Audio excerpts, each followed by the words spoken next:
en este abandono, esto se llamaba tabla, y ya al otro lado está el almendral, que son varias de las pedanías que se encuentran aquí mismo en Jergal. Y concretamente en la NEA es donde se encontraba como una especie de empalme a donde bajaban varios sistemas de cable aéreo que venían de las diversas minas que se encontraban aquí. Porque aquí había tres grupos de minas. Uno se llamaban los malagueños, otra la del Cerro Soria y otra la del Cerro en Medio.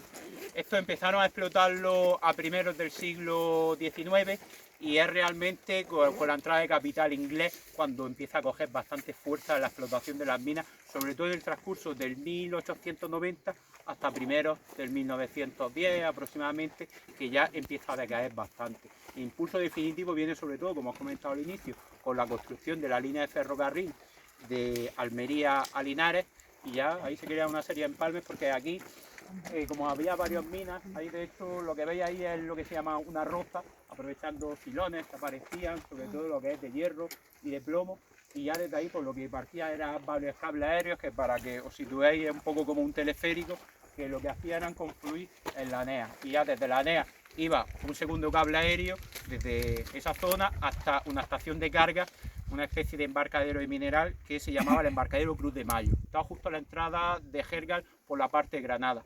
Ahí partía un empalme, un ramal de ferrocarril que iba hasta la estación de Jergal, que conocéis, de la línea que va de Almería a Linares. Y ya por ahí ya se marcaba el mineral hasta en Almería, y ya iba a altos hornos de muchos sitios del mundo. Generalmente donde salía este mineral, a donde iba, eran los altos hornos que se encontraban en Reino Unido.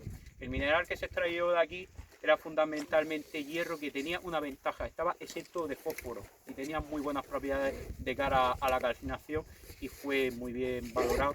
Lo único pues que se agotó relativamente pronto.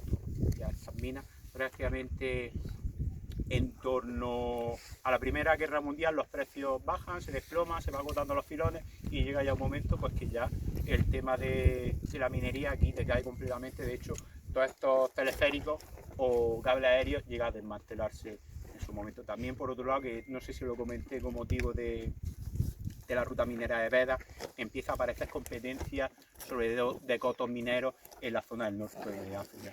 Como bien sabréis quizás algunos, Francia tenía algunas colonias en el norte de este continente, y las que representaban una amenaza bastante fuerte hacia las minas que había aquí en Almería, sobre todo eran las minas que se encontraban en Argelia. Mostar el Hadid era una de las minas más famosas que había. Claro, te hay que dar cuenta que esas minas sí que estaban pendientes, había bastante más filones, había bastante más mineral, y los sueldos eran hasta incluso más bajos que aquí en España, que ya de por sí era bajo, aunque por entonces, a primeros del siglo XX, ya se consiguieron una mejora de sueldo. Y ya pues esto empieza a decaer bastante. Como he comentado, esto llegó a tener entre 5.000 y 6.000 habitantes, pero ya con el cierre de las minas y ya más adelante con el cierre de desmantelamiento de los parrales, pues esto ya decae y sufre una sangría de población hasta el día de hoy, porque tiene pues apenas 1.100, no llega por poco a los 1.200 habitantes, ¿vale? Otro de los impulsos que hubo, como he comentado, es la uva de barril o uva de Habanes, uva de Almería, tenía varios subnombres, ¿vale? Era muy apreciada esa uva por el siguiente motivo: tenía un pellejo bastante gordo y era muy buena de cara a su transporte en barco, porque aguantaba un montón.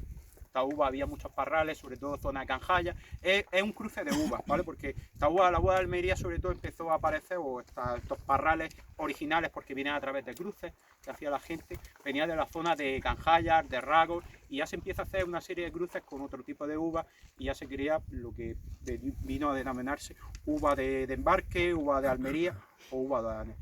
Es una uva que más que nada sus propiedades no va tanto por, digamos, por calidades organolépticas, o sea, por su sabor o demás, sino por lo bien que ha aguantado los viajes en barco.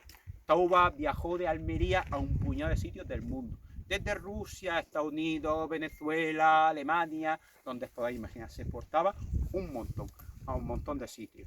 Lo único, empezó a decaer también bastante, sobre todo a partir de los 20, después de la guerra civil, se empezó a recuperar un poquito, pero ya años 50, 60 empezó a caer de manera irremediable, también porque ya los viajes o el transporte era más fácil, empieza a aparecer avión y empieza a aparecer medio de transporte más rápido. Entonces la variedad de la uva Almería pues ya no empieza a ser tan deseada a nivel internacional, también porque empiezan a aparecer otras variedades de uvas mejores y de cara también al gusto del consumidor, la uva de Almería empieza a ser un poco dada de lado.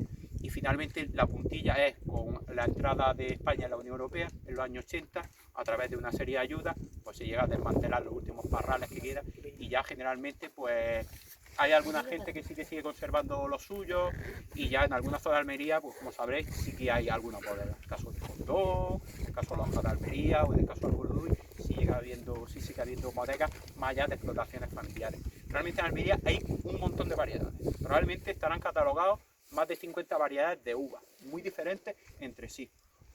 Hay un museo, de hecho, la uva en Terque, y no hace tantas semanas, ahora 3 o 4 semanas, se repartieron plantones de muchas de esas variedades de uvas para que la gente las cultiva y las sigue recuperando y que no se pierda, ¿vale? Porque es un legado que nos han dejado ahí en el pasado. Y ya, pues como he comentado, pues ya lo que queda son algunas bodegas, algunas zonas. Conoceréis quizás Cristina Calvache, en el caso de Alboluduy, o ya las bodegas que hay en Fondón, en Fuente Victoria, o en Lojal, Cortijo el Cura, Tendas en la Sacristana, en el caso de Fondón. Y eso es un poco lo que quedó del pasado de la uva de Almería. Más adelante explicaré sobre el ferrocarril, quizás uno de los hechos más reseñables, que es un accidente ferroviario que hubo en el año 45. Pero vamos a ir andando un poquito. Bueno.